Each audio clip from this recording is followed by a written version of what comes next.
O palestrante de hoje é o professor Leandro Giatti, da USP, né?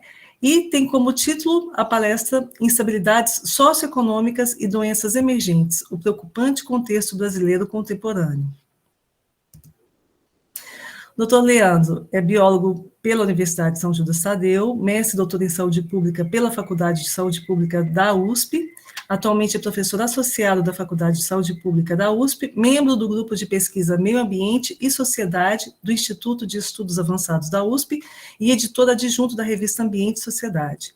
Linha de pesquisa, saúde pública e sustentabilidade, com ênfase em saúde ambiental, atuando principalmente com indicadores de sustentabilidade ambiental e de saúde. Excelente. Bom, primeiro de tudo, muito obrigado pelo convite. É uma satisfação ter essa oportunidade de falar para vocês aqui, poder falar um pouco do meu trabalho e, evidentemente, aprender também com vocês sobre as iniciativas, né, as ideias que vocês estão conduzindo aí. Também, então, mando um abraço aí especial a todos os professores, colegas, né, que estamos aí nas universidades públicas lutando aí pelo ensino, pela pesquisa, saúde pública, né. Gente, então, eu fiz um roteirinho e também fiz uns slides, né. E vocês sabem, eu tenho essa formação de biologia, mas eu não trabalho muito com pesquisa na área biológica, eu até, curiosamente, tenho caído mais para pesquisas sociais, né? Ou, tipo assim, também interdisciplinares, né?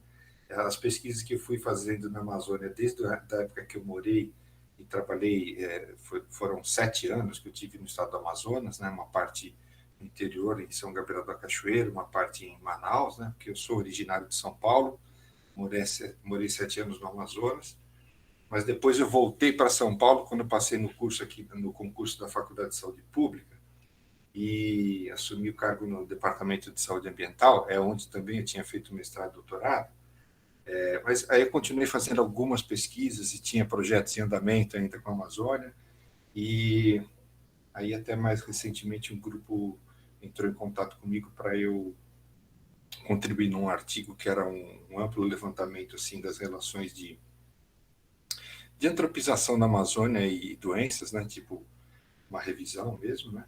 Eu vou mostrar num slide. Então, eu dei esse título na apresentação, tem uma analogia com o artigo, né, comentado, mas eu preferi ressaltar essa perspectiva, né, das instabilidades socioecológicas e a pertinência da relação com doenças emergentes, né, e também a minha preocupação é dar um pouco mais de ênfase no preocupante contexto brasileiro atual. Bom, muito do que a gente tem discutido, né, se baseia nessa perspectiva, nesse olhar de rápidas e profundas mudanças nos sistemas terrestres, não é?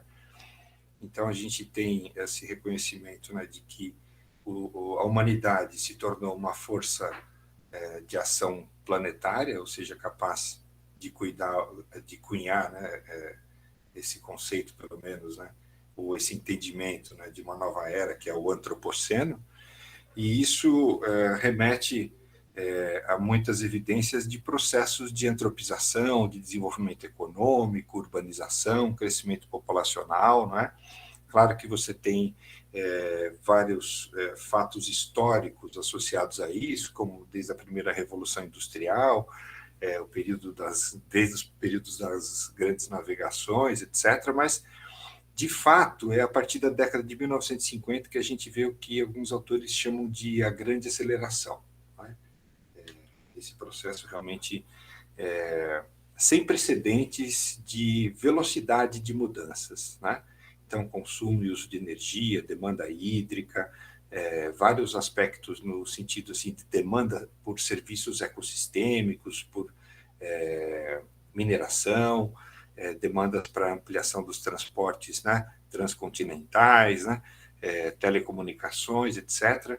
Realmente, a gente, em vários sentidos, a gente vê essa convergência no sentido da grande aceleração desde a década de 1950. Coincide, por exemplo, no Brasil, com um período marcante de urbanização do povo brasileiro, por exemplo, não é?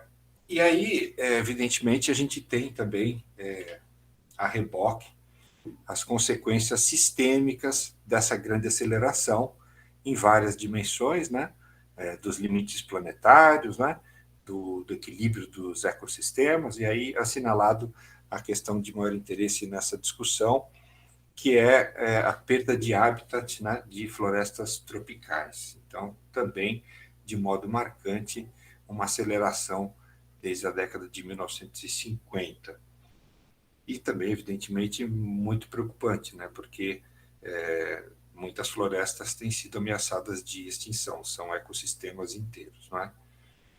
Nesse sentido, nós da saúde ambiental temos trabalhado muito com essa ideia das mudanças ambientais ou ecológicas e as mudanças nos padrões de risco e de consequências à saúde humana.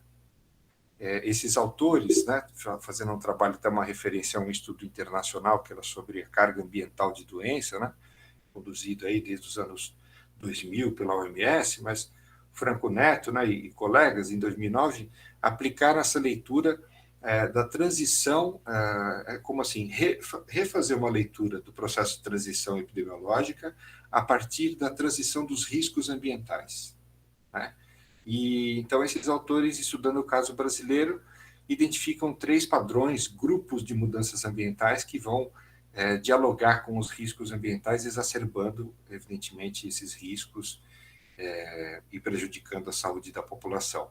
Então, o primeiro grupo das mudanças ambientais associadas à pobreza, a precariedades, né, relacionadas à área domiciliar, ou peridomiciliar, né, muito também conectadas com a condição de saneamento precário.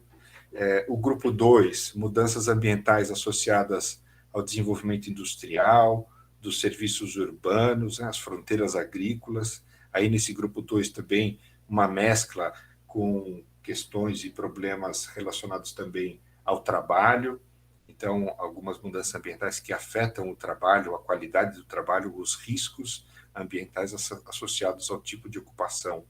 E, no geral, um processo de, digamos, modernização que também afeta o ambiente, como, por exemplo, nas condições de poluição urbana nas cidades. Né? Então, a gente já tem aí um tipo de mudança ambiental que incide sobre os humanos numa forma, num padrão de espalhamento territorial diferenciado. Né? Então, primeiro está muito ligado à pobreza, às áreas periféricas, sejam rurais ou periferias urbanas, desassistidas e sem saneamento. O grupo 2 pode ser uma cidade grande desenvolvida e em que ocasionalmente até um bairro rico, né, de pessoas abastadas, né, pode sofrer consequências sérias, como no caso de poluição atmosférica. No grupo 3, a gente tem mudanças ambientais que são associadas à globalização, mudanças mais amplas em termos territoriais, né, que tem a ver com a degradação dos ecossistemas, e uma expressão-chave são as mudanças climáticas. E essas também têm um padrão diferenciado, mas evidentemente geram situações peculiares, dado as condições de vulnerabilidade que estão dispersas de maneira muito desigual nos territórios. Então, o que a gente tem tido, na verdade, é uma preocupação também muito grande com a sobreposição desses contextos de degradação ambiental e de riscos, né? E que, nesse sentido, também a gente vê que há possibilidades também de mudanças ambientais que acarretam a emergência ou a reemergência de doenças infecciosas, exacerbando todo o quadro nessa perspectiva de transições ambientais e danos à saúde. Esse artigo de 2009 é bem interessante, né, para a gente pensar na Amazônia em termos de impacto no território, né, do desmatamento e uma importante dimensão, né, de determinantes da saúde, que é o índice de desenvolvimento humano. Né? Então, esses autores publicaram em 2009, com dados do censo de 2000, uma análise aí que foi bastante criativa, né, interessante. Fizeram aí uma classificação de um gradiente de municípios que, a partir do sensoriamento remoto, identificaram a categoria A como município com maior percentual de vegetação nativa preservada, e essa última escala aqui, G, né, os municípios mais desmatados na região aí da Amazônia Legal. E o que os autores fazem é comparar isso como se fosse um processo evolutivo, né, com a evolução do IDH, mas só que, evidentemente, só com um dado de 2000, né, o IDH de 2000, e eles mostram aí nisso um padrão que eles chamam de boom and bust, né, tipo ascensão e queda, que fica marcando interessantemente esse diálogo de que o desmatamento não necessariamente ele traz algo duradouro, justo em termos de distribuição social de benefícios, né, nas dimensões do IDH, né, que seriam longevidade, pela perspectiva de vida, renda domiciliar e escolaridade. Mas, assim, também, lógico que, complexificando essa discussão, né, esse artigo de 2015 fez uma releitura, mas até esses autores acabam contestando um pouco, eles identificam que não há exatamente um padrão de boom and bust. Claramente, no caso, eles analisaram uma metodologia um pouco diferente, mas também usando sensoriamento remoto com relação a áreas preservadas, mas analisando o IDH entre 91, 2000 e 2010. Então, só para demarcar aí um contraponto, mas aqui também, de qualquer forma, a gente tem que refletir, né, que, como esses autores colocam, então, mais recentemente, né, de um modo geral, tem tido uma evolução do IDH nos municípios da Amazônia Legal. E isso, evidentemente, é por uma série de fatores. Mas, por outro lado, eles falam que, claro, isso não quer dizer que esse aumento de IDH é causado, é uma consequência do desmatamento. Então, tudo isso tem que ser olhado com muita cautela, né? E por que eu estou falando isso? Né? Porque no contexto, né, dessas ameaças de doenças emergentes que, no caso, vão estar respaldadas assim pelo conhecimento de que a floresta tropical é mega biodiversa e, portanto, ela pode ser portadora de uma quantidade enorme de potenciais patógenos, né? Justamente na forma das perturbações, no desequilíbrio dos ecossistemas, nas formas de transição e pressão, que você tem a possibilidade de transbordamento desses agentes biológicos. Mas não necessariamente esse é o único fator que determina o insucesso, né, da população, da sociedade, na forma de prever, tratar, conter, conhecer e mitigar o surgimento de uma doença emergente, né? Então, o que eu estou falando um pouco naquele artigo, né, dessa complexidade emergente, é que os graus aí de vulnerabilidade aos quais a população está exposta, eles são fatores que podem favorecer o espalhamento de uma determinada doença que venha a surgir transbordando dos ecossistemas, não é? E nisso tudo também vale a gente retomar lá atrás na produção da Berta Becker, né, e as discussões importantes que ela trazia dos processos geopolíticos como incidem em mudanças na Amazônia. Então ela ressaltava muito a questão da Amazônia como uma floresta urbanizada, não é? Ela falava também das fronteiras móveis da Amazônia. Então, quer dizer, algumas fronteiras de pressão, por exemplo, como o do agronegócio e de expansão da fronteira agrícola, elas são condicionadas, por exemplo, à variação dos preços das commodities, não é? E, evidentemente, né, também podem variar a força de pressão e de avanço dessas fronteiras de acordo com políticas que consigam identificar ou mitigar essa relação que é brutal, né? Quer dizer, se a gente fica à mercê só do mercado, e hoje o Brasil tenta se colocar, ou está se colocando cada vez mais nessa aposta econômica do agronegócio de exportação. Então, quanto mais a gente fica condicionado nesse pensamento, que depois eu vou falar um pouquinho, uma forma de uma monocultura de pensamento, né? Então, quanto mais a gente fica dependente nessa perspectiva pouco diversa, não é? Em termos de alternativas, mas também a gente fica à mercê de severos impactos nos nossos ecossistemas. Mas, de fato, esses processos exploratórios, né, de desenvolvimento, eles não têm sido necessariamente bons na forma de distribuição, geração e distribuição de renda e de benefícios sociais para toda a população do território. Esse aqui é um trabalho que a gente fez já foi em 2010, né?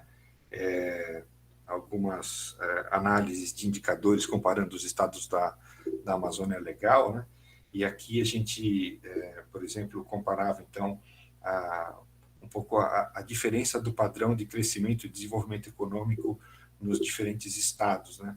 Aqui você tem os estados em que as suas capitais concentram o maior percentual do PIB do estado, né? E esses, coincidentemente, né, claro, eles têm menor percentual, que é o tamanho das bolhas, né, de áreas desmatadas. E aqui os outros os outros estados da Amazônia Legal, que têm um padrão mais disperso e, portanto, também mais associado à expansão da fronteira agrícola, né? Aqui a gente tem um gráfico aqui com o indicador de pobreza, né, e do PIB per capita, né? O que a gente vê, então, claro, a gente deveria esperar uma certa linearidade, claro, há um certo padrão, mas, enfim, dentro de uma variação relativamente grande de PIB per capita, né? Isso aqui é dado de, acho que pré-data, né? É 2009, 2007, mas, enfim, dentro de uma faixa que varia bastante de PIB per capita, a gente tem grande similaridade do indicador de pobreza. Então, isso mostra que não há necessariamente uma contribuição entre geração de riqueza, o PIB per capita, o total do PIB do Estado, dividido pelo número de habitantes. Não representa a distribuição de renda.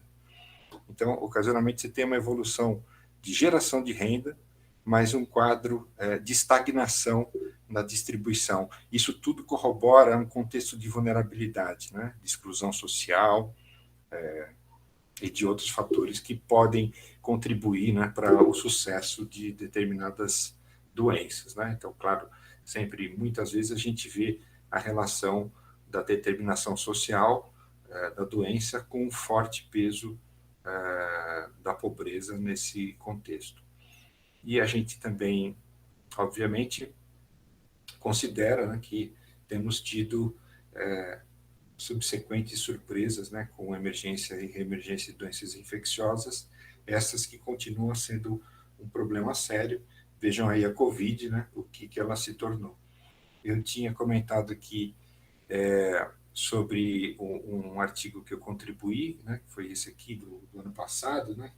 Então, quer dizer, refletindo sobre o desmatamento na Amazônia, sobre aspectos de saúde pública, para além da questão mais marcante, né, da discussão sobre a Amazônia, né, que é a perda de biodiversidade e mudanças climáticas. Claro que são duas dimensões importantíssimas, com perdas e com situações muito preocupantes, mas importante demarcar que toda a história de ocupação, de empreendimentos, de antropização da Amazônia é marcada por uma relação com emergência e reemergência de doenças, e vocês certamente no programa trabalham com isso e conhecem muito bem, não é?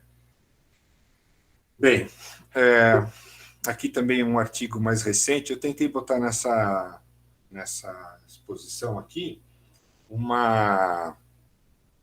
alguns slides de coisas que não estão no artigo, né? Então, esse aqui que eu fui conhecer um pouco mais recentemente, de fato é publicado em 2021, né? Os autores falam de doenças, né, associadas aos ecossistemas, né, transmitidas por vetores, né, doenças zoonóticas, associadas com padrões de mudança na cobertura vegetal, né, sobretudo mudança na cobertura vegetal nativa, né, florestas tropicais, por exemplo, né, e expansão de monocultura, como no caso de expansão de áreas de cultivo de palma, né, para a produção de óleo. Então, numa escala global, esses autores eles estão mostrando aí um processo de uma história relativamente recente, né, com tendência, né, de aumento do desmatamento de florestas nativas, aumento de expansão de florestas de plantações de palma e também aumento de casos, situações, né, de registro de doenças dessas categorias. Recentemente também saiu esse relatório, né, da Harvard Global Health Institute, nessa mesma linha, discutindo sobre as doenças emergentes, a sua relação com as florestas tropicais, sobretudo, né, ressaltando, né, que predominantemente, né, doenças causadas por vírus, elas emergem, né, elas transbordam da vida selvagem, não é? Pode haver, evidentemente, milhões, né, de vírus desconhecidos, né, nos ecossistemas, os processos de mudança de uso do solo, o caça, né, e consumo de animais silvestres, comércio também de vida selvagem, e também a proximidade, né, nessas situações de fronteira com criação de animais, também tem sido fatores aí que favorecem o transportamento dessas doenças.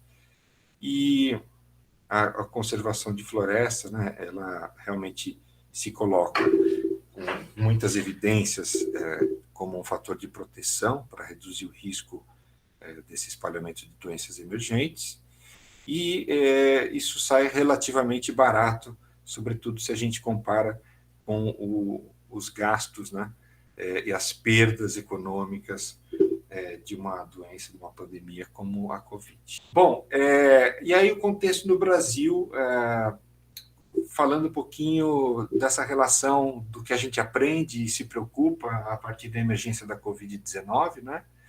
Então, refletindo sobre o nosso contexto socioambiental, né, também nas situações da pesquisa e das políticas públicas.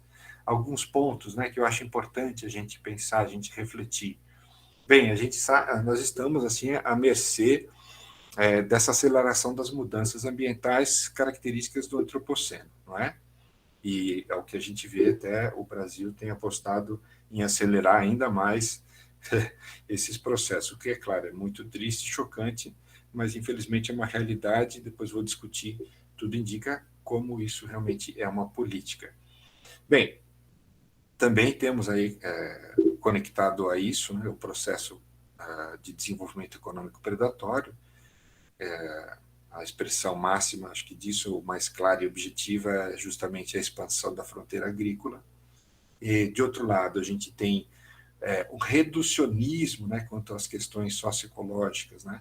Então, uma ignorância até, digamos, induzida dessas relações complexas. Então, a gente tem uma dominância no pensamento simplificador, né, que o Brasil, então, é um bom exportador, então temos que exportar mais para nos tornarmos uma nação vitoriosa, rica, desenvolvida, né? Algo com que, evidentemente, eu discordo plenamente, porque essa expansão predatória, claro que vai gerar impactos, esses impactos hoje não estão sendo considerados, né? Está sendo feita vista grossa justamente nesse processo de simplificação. É o que a gente chama de uma monocultura de ideias, né? Não só a monocultura, e claro, monocultura é uma realidade, a humanidade depende da produção de larga escala de alimentos, não digo que eu sou contra a monocultura, mas o problema é que a gente está preso a uma monocultura de ideias, né?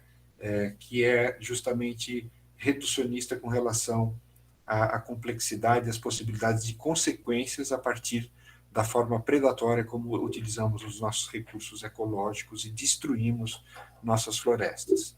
Associado a isso, então, e uma parceira da outra, digamos assim, reducionismo e negacionismo científico, que ocorre caracteristicamente, né, na forma de ataques às instituições de pesquisa, mas também pela redução brutal de orçamento de universidades públicas, orçamento federal, sobretudo para pesquisa, e também discurso de ódio contra aqueles que produzem conhecimento científico.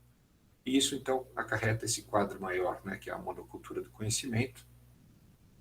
E para nós também, né, autores aí desse artigo, né, até lembrando, porque junto comigo tenho uma equipe, né, eu tenho a Jutta Gutt-Bernert, que ela é bióloga de formação também, mas ela atua na área da geografia, trabalha muito com pesquisa participativa, ela é da Universidade de Vitória, no Canadá.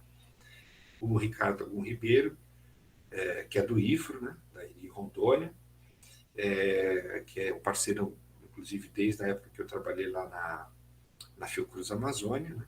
E a Alessandra Nava, né, que essa trabalha mesmo com vírus, né? É uma veterinária de formação, é pesquisadora lá no ILMT Fiocruz Amazônia. Então a gente entende, ou pelo menos tivemos essa intenção de montar mesmo uma equipe interdisciplinar para sim tratarmos desse tema aí da complexidade emergente associada a essas doenças aí. Bem, um ponto assim marcante dessa nossa perspectiva, do nosso olhar, com base nesse artigo da Catherine Hirschfeld, e ela é uma pessoa que estuda violência e questões de fragmentação de Estado, né, instabilidades políticas, e esse artigo dela é muito interessante, porque ela vai, sobretudo, falar da epidemia de ébola de 2014, 2018 na África, mas outras doenças também, mas, no geral, ela fala sobre um amplo contexto de um lado, mudanças e impactos nos ecossistemas que corroboram o surgimento, né, o transbordamento, digamos, desses agentes biológicos, né, e assim as doenças emergentes. De outro lado, as instabilidades socioambientais, ausência do Estado, guerras civis, pobreza, migrações, vulnerabilidade social generalizada, né, tudo isso corrobora um quadro que favorece, acelera, leva ao fracasso a sociedade perante o agente etiológico, né, no processo de emergência ou reemergência de doenças. Né? Então, para ela, então fica claro o seguinte, né, o ébola na África, então, ele é muito mais, não só a emergência, não só ao reservatório natural da doença e a forma como ele transborda sucessivamente, aparentemente, mas toda a instabilidade, vulnerabilidade, a ausência de pesquisa, de controle, de vigilância epidemiológica, as guerras civis, a violência, né, tudo isso que faz um cenário de sucesso para o vírus. Né?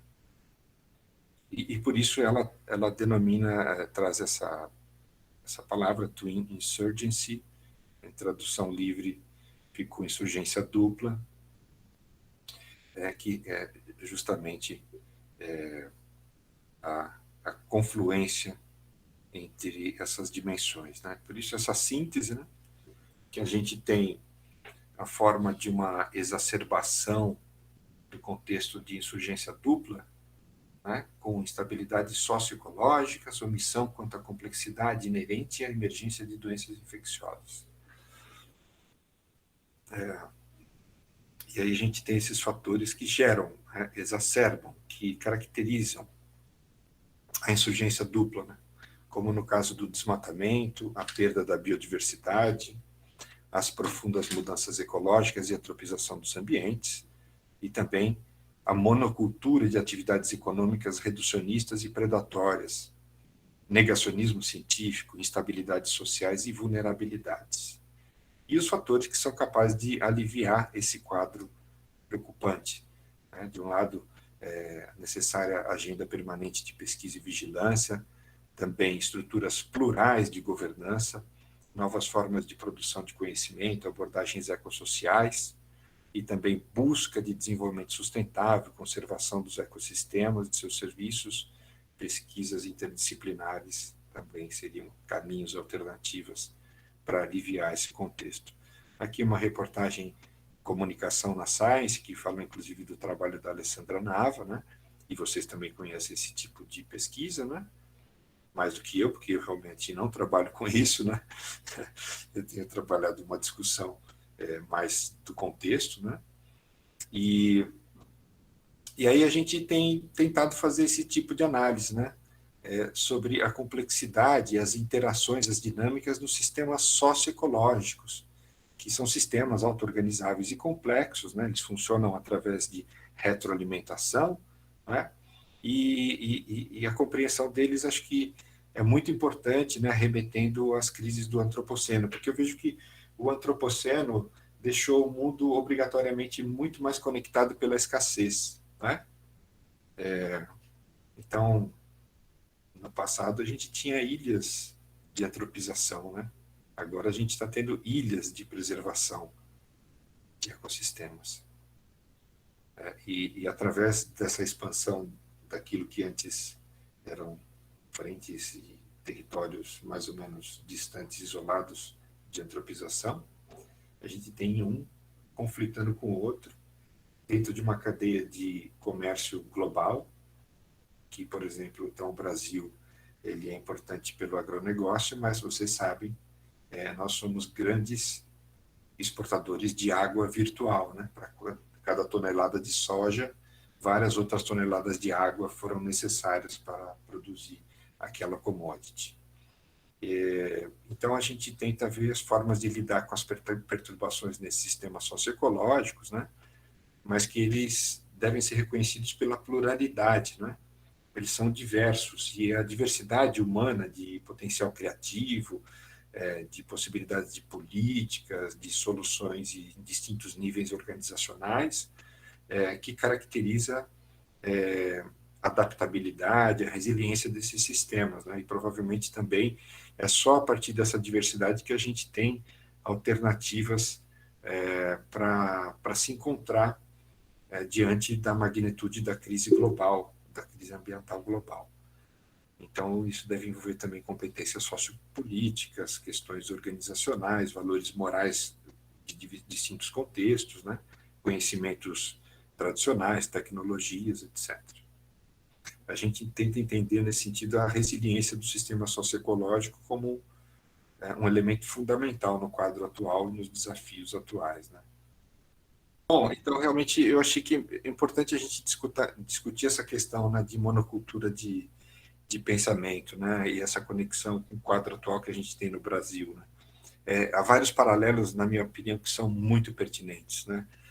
Você vê, por exemplo, as formas de negacionismo, elas estão muito alinhadas, né. A gente vê o negacionismo à Covid, a vacinas, ao uso de máscaras, no caso da Covid, né, e a gente vê também um paralelo ou uma tendência também de negar as mudanças climáticas e seus efeitos, a realidade dessa questão global e do seu impacto que já é constatável, né? Vejam aí, semana passada, na segunda-feira da semana passada, saiu o 6º relatório do IPCC, trazendo aí uma coletânea de evidências ainda mais consubstanciadas, né, sobre as mudanças e como elas já estão afetando realidades regionais, né?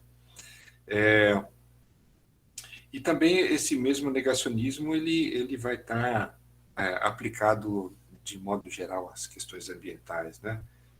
A gente tenta entender, e na academia a gente desenvolve muito trabalho, muito diálogo, por exemplo, com relação à importância da Amazônia, que a Amazônia, então, é um celeiro de biodiversidade, que ela também é um provedor fundamental de serviços ambientais ecossistêmicos, a sua influência elementar, né, para o clima do continente, e as chuvas, né, os rios voadores, né, e, de outro lado, as agressões que têm sido monitoradas, né, como nós vimos aí no ano já de 2019, eu estava naquele dia triste, né, acho que foi agosto ou setembro de 2019, né, e aqui em São Paulo, né, à tarde, né, escureceu subitamente, né, que realmente foi efeito de pluma de queimadas na Amazônia, isso comprovado pelo INPE, depois também comprovado pela NASA, né? Mas vimos também, nesse mesmo processo, toda a forma violenta de negação, né? A destituição do diretor do INPE, né? O professor Ricardo Galvão, e várias outras formas de disseminação de discurso violento contra a ciência, reducionista, né? A gente está vivendo também um tempo muito preocupante por causa dessa condição de infodemia, né? Outro dia eu assisti uma palestra do Noam Chomsky, e ele falou de as 3 grandes ameaças globais à humanidade da atualidade, né? Ele fala das mudanças climáticas, a retomada da ameaça nuclear, na opinião dele, e a terceira é a infodemia, né? E acho que isso não é pouco, porque a gente tem visto que o comportamento das pessoas perante a pandemia de Covid é um comportamento muitas vezes de risco, conduzido, né, por formas aí de disseminação de fake news, né, ou de desinformação, e também de uso, lamentavelmente, dessas mesmas desinformações a partir de instâncias até governamentais, né, e atores governamentais. Temos também a interferência nos órgãos públicos, nas universidades, as ameaças a pesquisadores, né? Falo também um pouquinho disso no artigo, né? O sucateamento, né? Restrições aí de orçamento para as universidades, também orçamento para pesquisa, desprezo às instituições, né? Falas assim muito inaceitáveis mesmo, né? E a gente tem que realmente dar nome aos bois, porque não foi anteontem que uma das subprocuradoras, né, da República, né, da PGR, ela se posicionou porque teve uma situação de um processo, não sei se era denúncia crime contra o presidente da República, por causa das situações com máscara, né? E a subprocuradora foi bem objetiva na sua fala que não há evidência científica sobre benefício de uso de máscara, mas é muito curioso o atrevimento, né, que a pessoa tem, não sendo uma autoridade científica, de ela mesma colocar uma afirmativa dessa, quando na verdade há sim, né? Tá? Pode colocar qualquer um de vocês facilmente, né? Eu faço buscas para temas amplos direto no Google Escolar, né? Então, se você colocar mask e Covid, já aparece uma relação de vários artigos mostrando de alguns deles, que são já revisões sistemáticas, ou não sei se tem meta-análise também, que são aquelas revisões ainda mais qualificadas, mostrando a importância do uso das máscaras, né, como fator de proteção para evitar a disseminação dessa doença, que é a crise sanitária do século, né? Bem, o que mais? A infodemia que eu já comentei, né? A polarização da sociedade, então as questões se tornam disputa associadas ao rótulo, né? Quer dizer, então você é de direita e você é de esquerda, então quer dizer, isso parece que desabona os argumentos e nós temos que discutir os problemas brasileiros à luz do melhor conhecimento produzido e não parar no rótulo da questão, né? Se você está do lado de lá ou do lado de cá, não é isso que interessa, mas infelizmente essa polarização está, na minha opinião, impossibilitando o diálogo. E para a gente entender e melhor sermos mais exitosos, né? Tanto com relação à Covid, como também às possibilidades de doenças emergentes, a gente precisa, ao contrário, de diálogo, de trabalho conjunto, de aceitar a diversidade, de utilizar o melhor conhecimento produzido na academia, mas também de dialogar com os conhecimentos do senso comum das pessoas que vivem nesses lugares, que estão expostos às mudanças ambientais, etc. Uma outra coisa que eu tenho chamado a atenção, que eu acho que é importante, é entender que uma série desses condicionantes e dessas situações, elas caracterizam mesmo que há método, há decisão política em torno disso. Então, retomando com questão aos problemas ambientais, né? Nós vimos aí um sério sucateamento do IBAMA, né, do Instituto Chico Mendes, a fragilização do controle, né, sobre as terras indígenas, discursos que favorecem a invasão, encorajam os criminosos ambientais, redução de quantidade de multas aplicadas.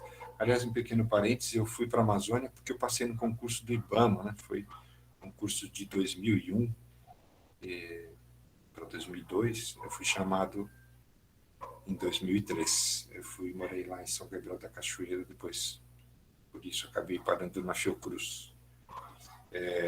Mas a gente vê o IBAMA um orçamento não só reduzido, mas não executando o orçamento, né? Então, isso é uma parte de trabalho que eu tenho feito, né? Como eu coloquei nesse artigo.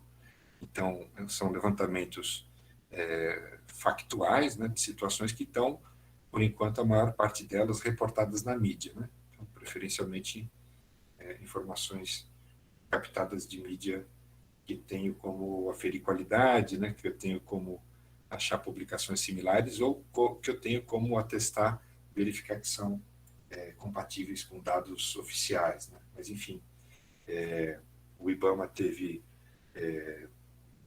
bastante redução da dinâmica de execução orçamentária, ou seja, em 2020, por exemplo, eu tinha dinheiro, embora com cortes, mas o dinheiro não era executado, né? Porque as equipes foram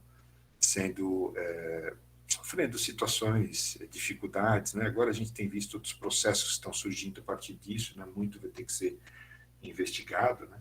De outro lado, também a militarização de tudo, né? Então, para o meio ambiente também a gente teve a GLO, né, para a Amazônia, Garantia de Lei e Ordem para a Amazônia, levando milhões de orçamento para o Exército, levando até mais recurso do que o IBAMA tinha para gastar com o Exército e para chegar no final e entender que não foi suficiente, né, que a GLO não foi bem sucedida,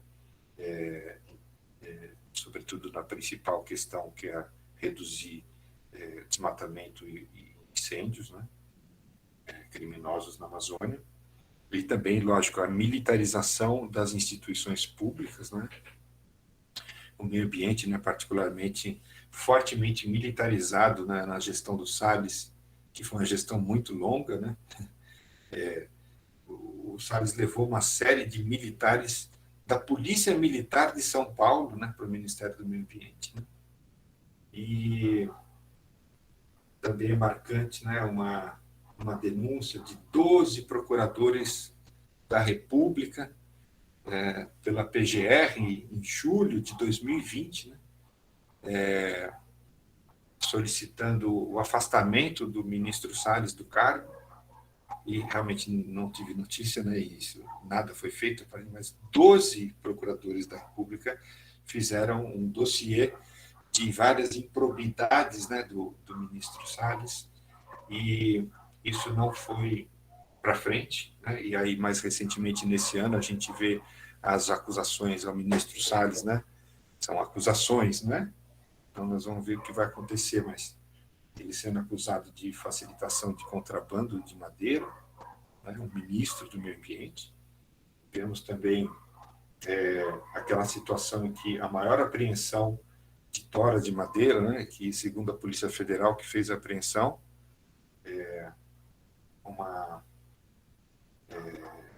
muita madeira que não tinha nem origem e que nem as pessoas apareceram para declarar a posse, porque certamente estavam em condição irregular, e se declarar como dono de algo irregular remete a assumir o processo. Mas, enfim, vimos a atuação do ministro Salles assim como um ícone da simplificação, né? Porque ele pegou a informação de 2 toras e mostrou que aquelas 2 toras tinham origem legal e que deveria liberar uma carga de milhares e milhares de toras, né? Por causa da verificação, da simplificação de que aparentemente 2 eram regulares. Mais um pouquinho dessa ideia de simplificação, né? Que é, na verdade, uma forma de levar tudo no peito, né?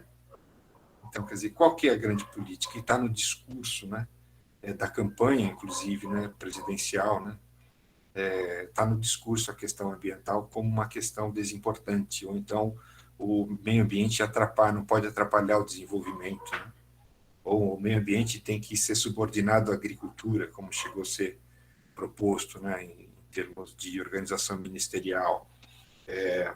Mas algo que é importante, então, a gente demarcar é esse sentido que é uma política pública, né? A política pública pode ter várias definições, né, mas pode ser visto como governo em ação, mas também política pública pode ser visto como tudo que o governo decide fazer ou não fazer. Né? Então, não preservar o meio ambiente, né, ou deixar que aconteça toda sorte de avanço de atividades predatórias, né, por processos criminosos. Veja, a monocultura não é um crime, não é? Não é. Mas a expansão predatória sobre áreas devolutas, terras do Estado que são roubadas e griladas, sobre unidades de conservação, sobre terras indígenas, ou a destruição e desmatamento de áreas de preservação permanente, né? Tudo isso é protegido por lei. Isso sim é crime. E como a gente vê que boa parte do desmatamento está acontecendo em áreas protegidas, né? E o desmatamento é efetivamente irregular, o crime está acontecendo. Nós temos leis para isso. Então, essa falta de ação, e isso, como eu ressalto, é uma política, é a política, ela é incompatível com o nosso aparato legal. Mas a gente, então, está vivendo, aparentemente, um período de exceção com as Que questões você, ambientais. que Sim, você por chamou favor, Maria. de... Não, só destacando que você chama de agenda de omissão, né? Achei interessantíssimo. Isso. Esse, E a omissão é, em si é uma opção, né? É uma opção e, portanto, é política pública.